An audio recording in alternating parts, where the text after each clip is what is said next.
ప్రియమైన వారలారా, యేసు నామమున మీకు నా ప్రేమపూర్వక శుభాకాంక్షలు తెలియజేయడంలో ఆనందిస్తున్నాను. ఈ దినము ఒక విశేషమైన దినము. ఏ దినమో చెప్పండి చూద్దాం. ప్రపంచ మహిళా దినము. మహిళలకైన విశేషమైన దినముగా ఈ దినమును నియమించియున్నారు ప్రపంచమంతటా. మహిళలు ఈ లోకంలో చాలా ముఖ్యమైన వారు. మహిళలకే ఈ ప్రపంచంలో సరైన భద్రత లేని పరిస్థితి కనిపించుచున్నది.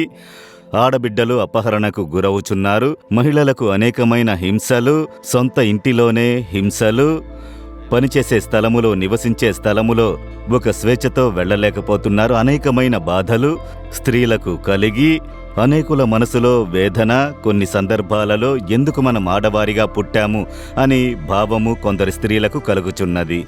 అయితే దేవుడు మీ మీద చాలా ప్రేమ కలిగియున్నారు. అందరి ఇండ్లలో స్త్రీలు ఉన్నారు కదా. తల్లి ఉంటారు, భార్య లేక ఆడపిల్లలు, సహోదరులు, అందరూ స్త్రీలతో సంబంధం కలిగిన వారే.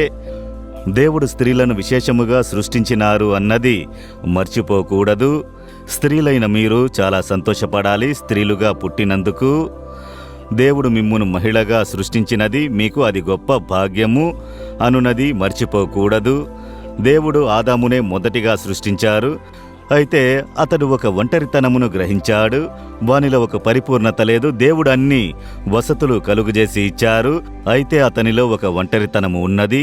దేవుడు దానిని గమనించుచూ ఉండి వానికి సాటి అయిన సహాయము నేను కలుగజేసేదనని స్త్రీలను కలుగజేశారు.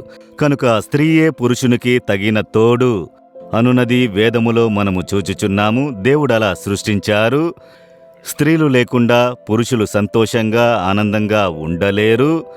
ఒక కుటుంబం కట్టబడాలంటే స్త్రీలకే సాధ్యము. అయితే పురుషులు మాత్రమే ఒక కుటుంబమును కట్టలేరు. అదొక గొప్ప బ్లెస్సింగ్ స్త్రీల వలన సమాజానికి కలుగుతుంది. అది మాత్రమే కాదు, వేద గ్రంథములో లూకా 1వ అధ్యాయము 28వ వచనం చదివినప్పుడు, యేసు ఈ లోకంలో రక్షకుడిగా పుట్టినప్పుడు అతని మూలముగా రక్షణ కలగాలి. ఒక స్త్రీ లేకుండా దానిని చెయ్యలేరు. కనుక దేవుడే ఒక స్త్రీ లేకుండా తన ప్రణాళికను ఈ లోకములో అమలుపరచలేరు. ఒక కన్య అయిన స్త్రీ కావాలి. దేవుడు దాని కొరకు కనిపెట్టినది మరియా, కన్య మరియా అని చెప్పబడిన యేసు తల్లి అయిన మరియా. దేవదూతను పంపి దేవుడు చెబుతున్నారు. ఏం చెబుతున్నారు? దయాప్రాప్తురాలా, నీకు శుభము, ప్రభువు నీకు తోడయ్యున్నాడని చెప్పాను. ఎందరో కోట్ల కొలది స్త్రీలు ఉన్నారు. వారికి మధ్య నీవు విశేషముగా ఆశీర్వదించబడిన దానవు, ప్రభువు నీకు తోడయ్యున్నారు. ఈ దినం మిమ్మల్ని చూసి దేవుడు చెబుతున్నారు, నా కుమార్తె, నీవు ఆశీర్వదించబడిన దానవు. ఎందరో మహిళలు ఉన్నను, వారి మధ్య నీవు ఆశీర్వదించబడిన దానవు. ఎందుకు దేవా అని అడిగితే, యేసుని నీవు నీ జీవితంలో సొంతం చేసుకుంటే మీరు ఆశీర్వదించబడిన వారు. ఆయన లేకుండా మీరు ఆశీర్వాదమును అనుభవించలేరు. ఆయన మీలో ఉంటే, మీతోనే ఉంటే వారే ఆశీర్వదించబడిన స్త్రీలు, ధన్యురాళ్ళు. కనుక యేసు మీకు తోడుగా ఉండాలి. అదే ముఖ్యము. సకలమును సృష్టించిన దేవుడు మీకు తోడై ఉండాలి. అందువలన ఈ దినము యేసు మీ హృదయంలో ఉన్నారా అని హృదయమును శోధించి చూడండి. మీరు స్త్రీలలో ఆశీర్వదించబడిన వారుగా ఉందురు, ధన్యురాలుగా ఉండెదరు. దేవుడు మిమ్ములను ఆశీర్వదించును. చూడండి, యేసుని ఈ లోకానికి తీసుకుని వచ్చుటకు దేవుడు ఉపయోగించుకున్న మరియ దగ్గర ఈ మాట చెప్పబడినది.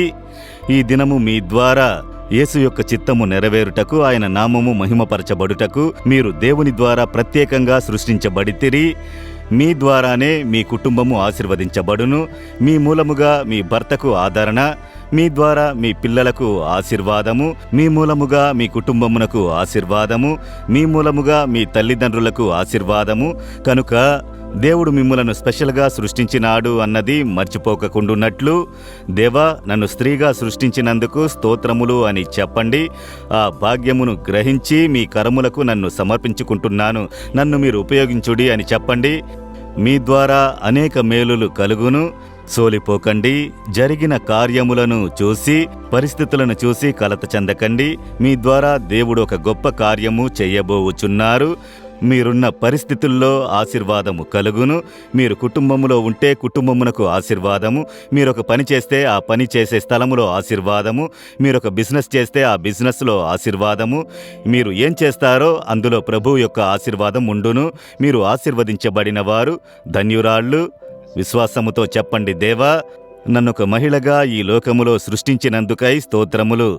నేను ధన్యురాలును, నేను ఆశీర్వదింపబడిన దానను అన్న మాటను నేను విశ్వసించుచున్నాను.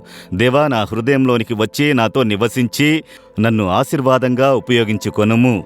ఎవరెవరు అలా ప్రార్థించుచున్నారో అలాంటి ఒక్కొక్క తల్లిని, ప్రతి సహోదరిని, ప్రతి కుమార్తెను, ఒక్కొక్క చిట్టి పిల్లలను ప్రభువా ఆశీర్వదించండి. యేసు నామములో ఆమెన్, ఆమెన్.